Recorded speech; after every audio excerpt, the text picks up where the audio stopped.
So last week I came across an article that read on our entertainment, Paramount, we won't remove content from eras with different sensibilities. Boss of media company says it would be a mistake to censor art because it may offend some people today. And there is a lot to unpack when it comes to that statement. First and foremost, there's just weird idea that millennials and Gen X are somehow more sensitive than previous generations. What you have to realize is the difference between current and past generations is the ability of average everyday people to get their opinions outside of their social circles has changed. In particular, I would say people have it's easier now. If you were not rich, you were not famous, you were not well connected, you didn't have a public job like president or congressman. If you wanted to get your opinion out there in the world outside of your own social circle or community, you need to go through a newspaper's opinion section. And of course, they don't just post anything on their newspaper, or in this case, print everything that's just been submitted there. It's filtered with the biases that is inherent, and so you have to ask yourself, who is filtering? Who tends to own these major newspapers? So there's another dynamic on this, which is the racial structure that has been present in this country for a long time. And what you have to realize is that a lot of, or for many racialized minorities, speaking up and having a public opinion could sometimes and many times could be dangerous. You risk your job, which means that if you lost your job, you lost your ability to take care of your family and whatnot. Down here in the South, you ran the risk of physical violence that could lead to you losing your life, for example. So minorities were not complacent. We were not happy back in the old days. We just kept quiet because it was a matter of survival.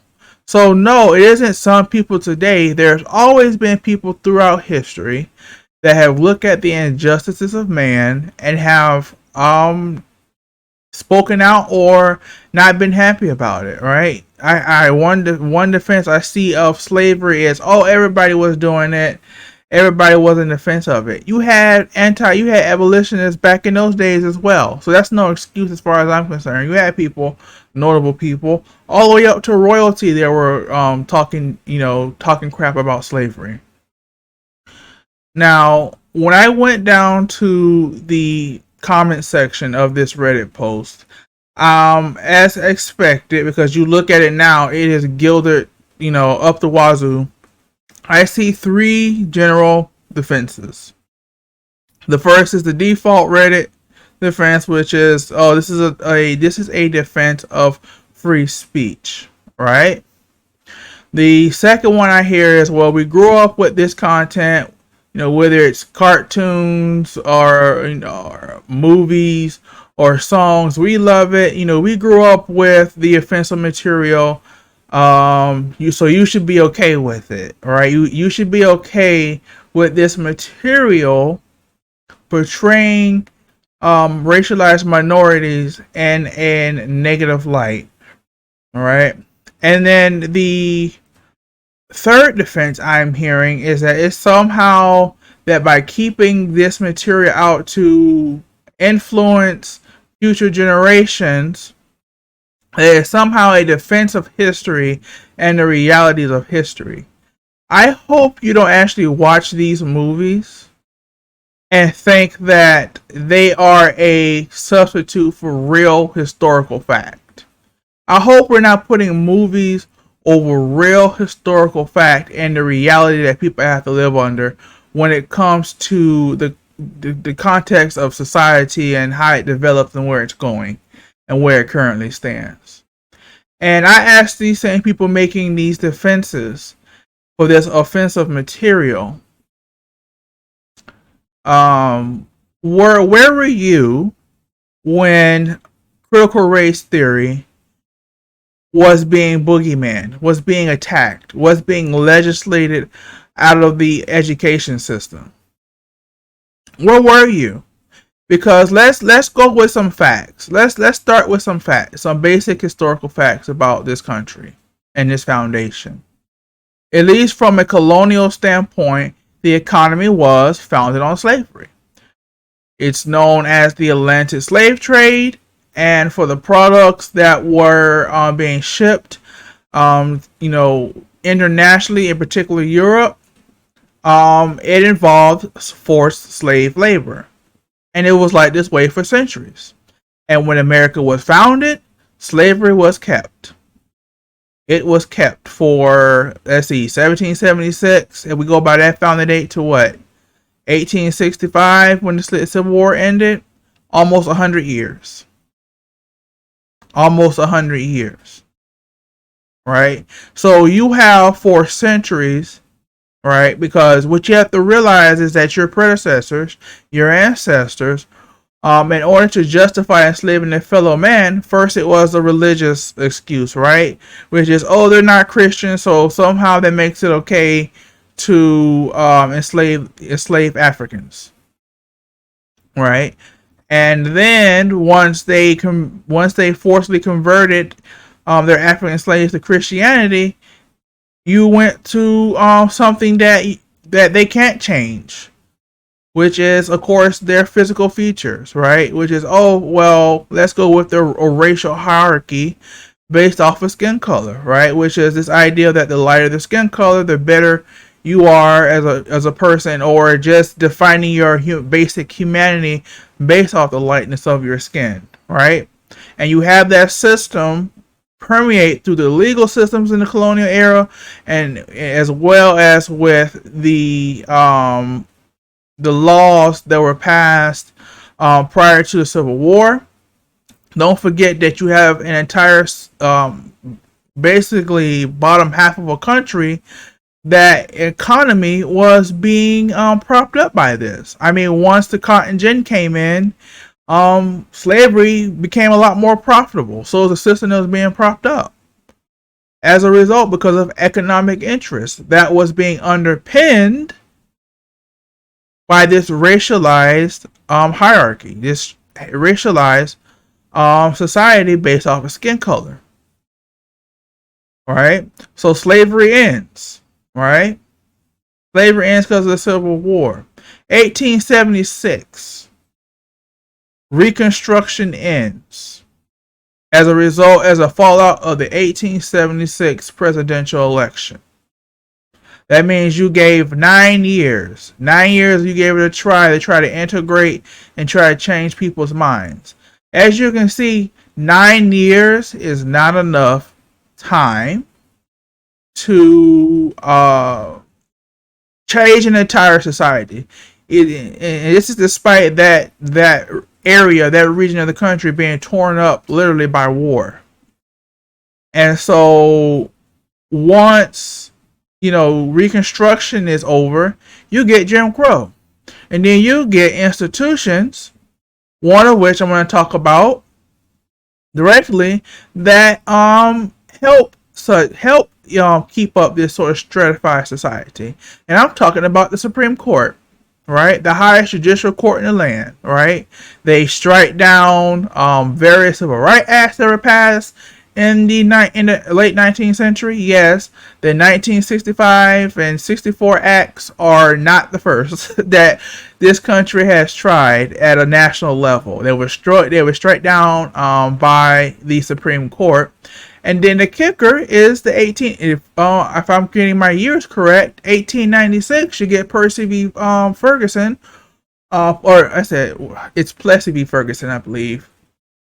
Let me check just a moment, just to make sure I'm getting my cases right. So if you want to look this up yourself, you can. Right, 1896, Plessy v. Ferguson. Basically, segregation is now constitutionally protected. right?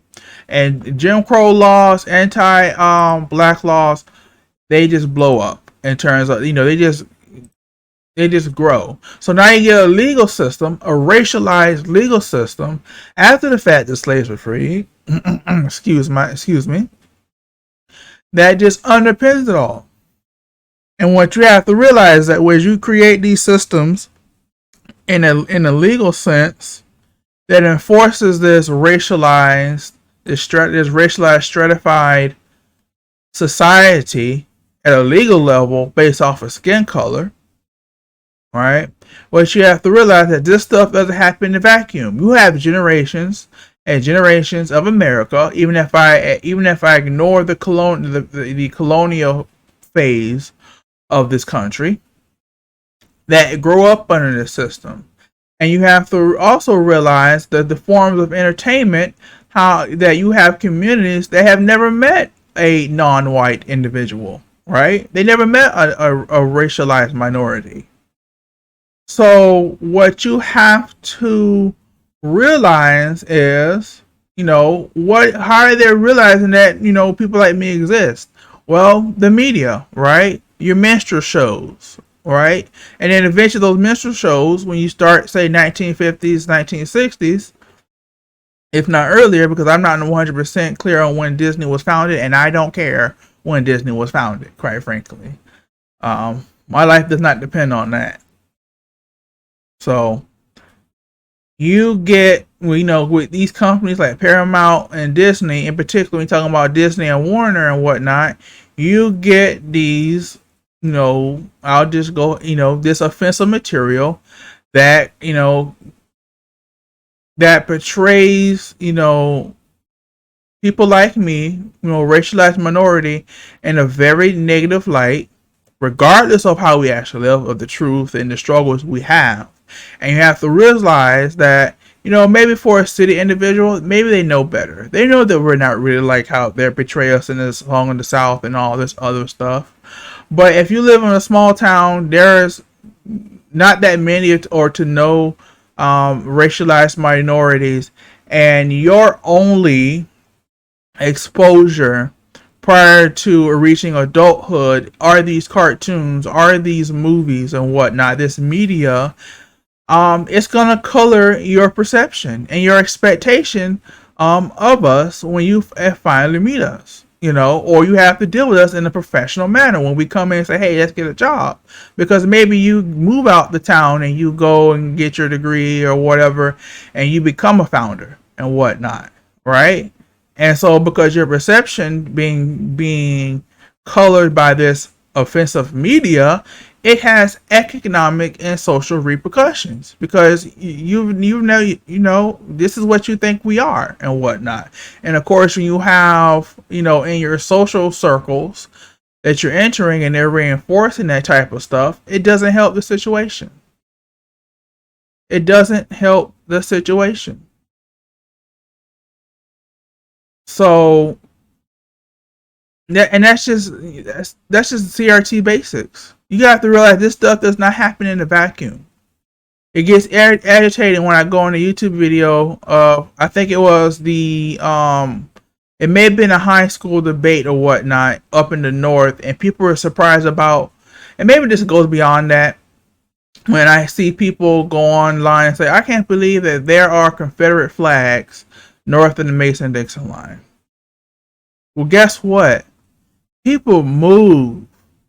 People don't stay in one area forever. And just because they move into a new area doesn't mean they're going to necessarily change their views and whatnot. Maybe they change their views in terms of, their views on economics and something like that, because maybe they're moving for better economic conditions. But that doesn't mean that it's going to change their view on racialized minorities, especially when you look at how these suburbs were put together, and with redlining laws and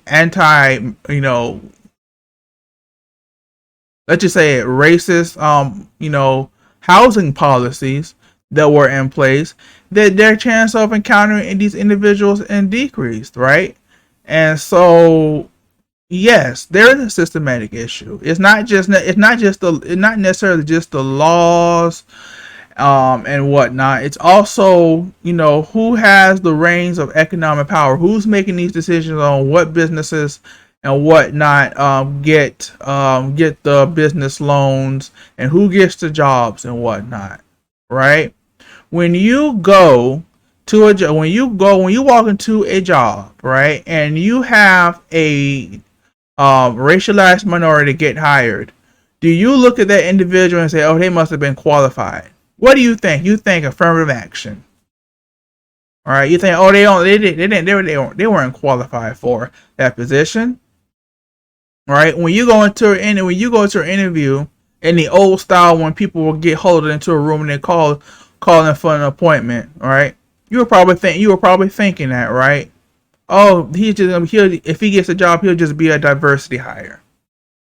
Right? He's not actually qualified for it, or she, or they. And so my charge to all this is media, art is not a replacement for historical fact.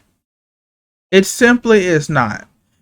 It's a substitute when there's nothing else available, like with the cavemans or whatnot. Though we do have physical evidence of their existence, such as, I don't know, their bones, what's left, their bones and skeletons, and the tools they use. But we don't have that excuse. It's not 100,000. It's not 10,000 years later, right? You got you got a lot of people that were alive during this period. They're still alive during this period. All right. And it kind of aggravates me because I grew up in an education system, because I'm just looking at this whole, some people might be offended. We're not gonna censor ourselves because some people might be offended. I grew up in an education system that taught us to be mindful of the feelings and opinions of conservatives, right? Let me tell you some of the things the experiences I went through. Some good, some bad. I didn't know if it was the context of a quote unquote liberal school district that they'll be crying about it if it happened today. In the third grade, for example, we had a mock election, right? At the time, it was Gore versus Bush, right? And I know in today's media, people would be like, "Oh, school had no business being overly political." It's the same school that in the fifth grade gave us a small little primer into the banking system, just letting us know what happens to the money you deposit into your bank account, where it doesn't actually just sit there and whatnot. It doesn't necessarily sit in the vault and whatnot, right? I remember in the 2008 presidential election, Barack Obama won, right? Barack Obama won. And the next day when we came into school, or the next school day that we came in, we were not allowed to talk about the election. Mindful that was on everybody's tongue about who they support and all this other stuff, regardless if they could vote or not. Usually be seniors or something like that who may have aged may have become age of 18 at that point. I wasn't old enough at that time. I believe I was in the 10th grade or something like that, 10th or 11th. I graduated in 2010, so maybe I was in the 10th grade at this point. And we were just told you cannot talk about the election because you may trigger or you may upset the conservative members of the school, both teacher and student. And I have been made aware of conservative teachers having bad moods because John McCain didn't win. Right? And I remember going into AP psychology where the topic of discussion was, and I know who was saying it, I know who they are, and you know who you are. They were basically talking about saying that Barack Obama was not going to survive. He was not going to. Yeah, he's president elect. He's not the president. Oh, they're going to kill him because they're not going to let a black man become president or something like that. Not saying they were going to do it, but saying that society at large was not going to allow him to go through the whole process and whatnot. Just talking about, oh, he's going to die and all this other stuff, right? I remember going into honors chemistry, and I had a conservative student go and call him a baby killer. But I couldn't say nothing. If I had said something, to this individual, I would have gotten rolled up. I would have been punished. But you just called the man a baby killer. You just whispered. They didn't say it loudly, but it's loud enough that people can hear it. You just sort of secondhand wish death on the man. Just for winning, just for being a black man to win a presidential election. But we had to keep our mouth shut that day. Things turned, cooled down. Nobody fought and whatnot. There was no fights to my understanding. Of course, people in that school would eventually ignore that whole, oh, we got a black man as a president, due to the fact that there was another fight going on within the district, and that was the decrease in school funding, and that was being portrayed due to the negative effects of the recession, right, and whatnot. So, people quickly got through that, but there was a period of time where people were pissed, and we couldn't talk back. We couldn't criticize them for that speech, no matter how outrageous it was, right? And this was in the late 2000s, right? And when I say teaching of actual history, this happened in the previous decade, or maybe I have to pull up my look up my past classes, because I know exactly what class it was under, who was teaching it. I now have to wrestle with the fact that some of you out there are not taught basic level facts about the Civil War. I encountered students late into who had admitted that until they got to the university level, they didn't know the basic facts about the Civil War, about the fact that the North won, right? They were taught they were raised on the lost cause, the Northern aggression, and all that other stuff, right? And it wasn't until university that they realized that they've been taught wrong, right? They've been taught wrong. You can't even teach. This is what I'm talking about. You're talking about defending of offensive speech and all this other stuff, but you can't even teach basic facts. You want to talk about the dark. You want to talk about facing the reality of history. There's your facing the reality of history. Because the reason why you have no issue defending Paramount and Disney on their offensive, I'm going to call legacy material, is because it does not betray you or your predecessors or your ancestors in a negative light, regardless of the actual history of what they as a generation committed, right? Because it doesn't besmirch your honor or the honor of your family, right?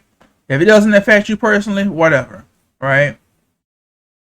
But when we talk about trying to teach basic facts that may not portray your ancestors or your predecessors in a positive light, oh, woke mob, you're overly offended, this, and that, right?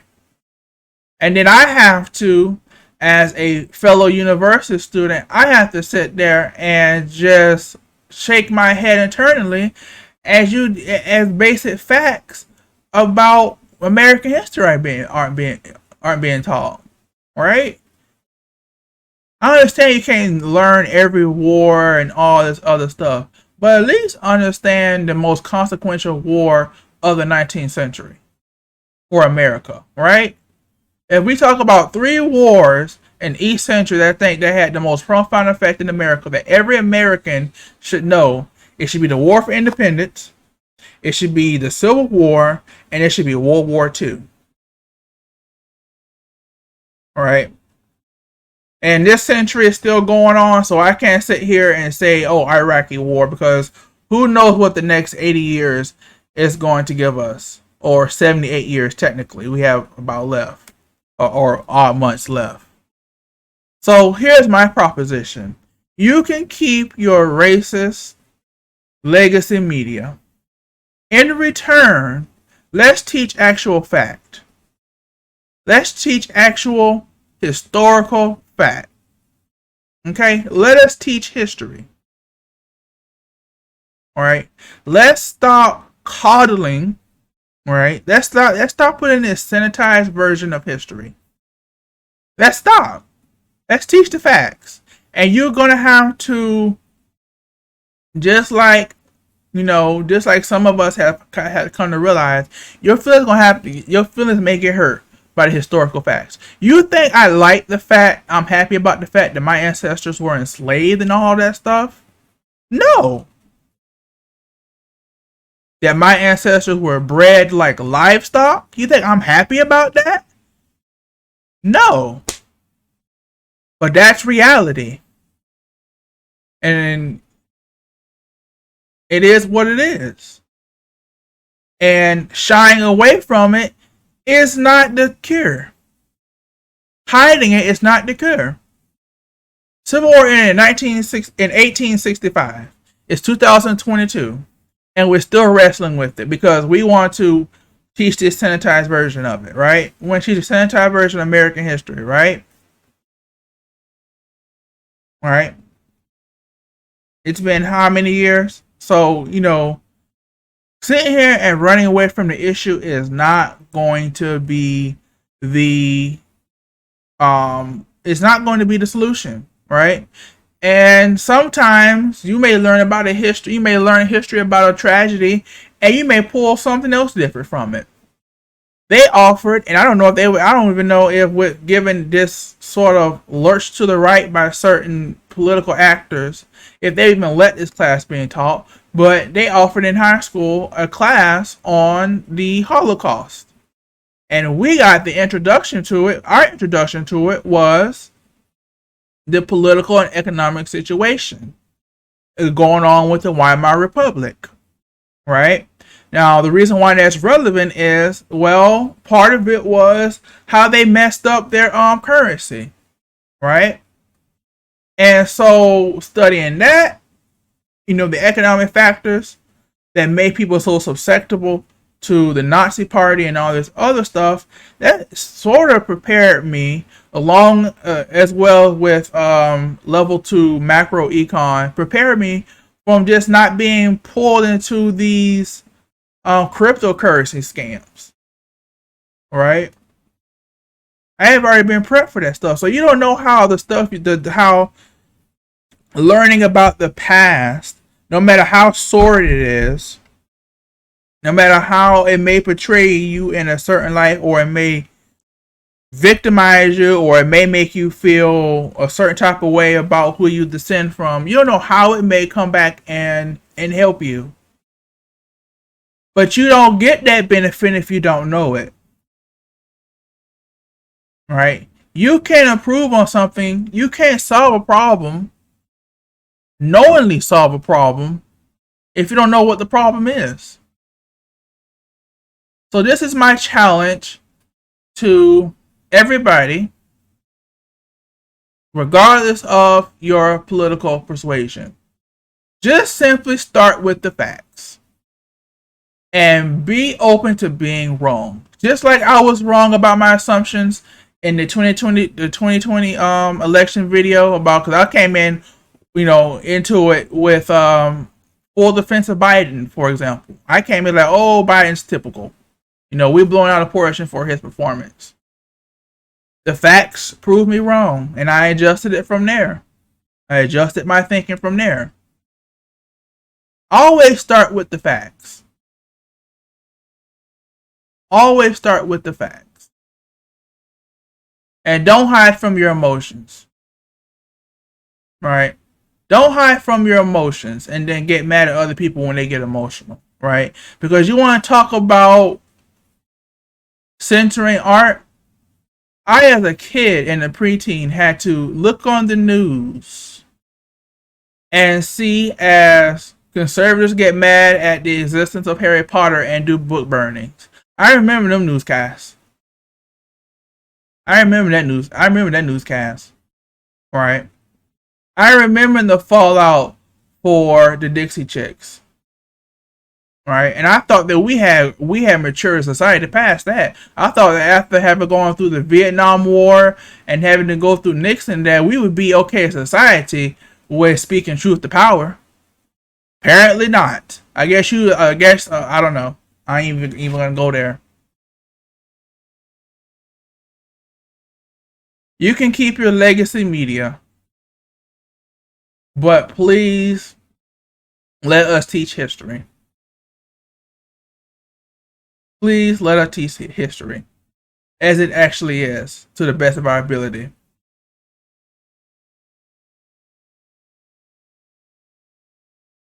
So this is Umitencho. Like, comment, subscribe. I know that's a weird thing to say after having gone through this whole diatribe about all this. You know, it just aggravates me, and then people that eat it slurp it up, and then they say, "Well, we're not the sheep." Okay.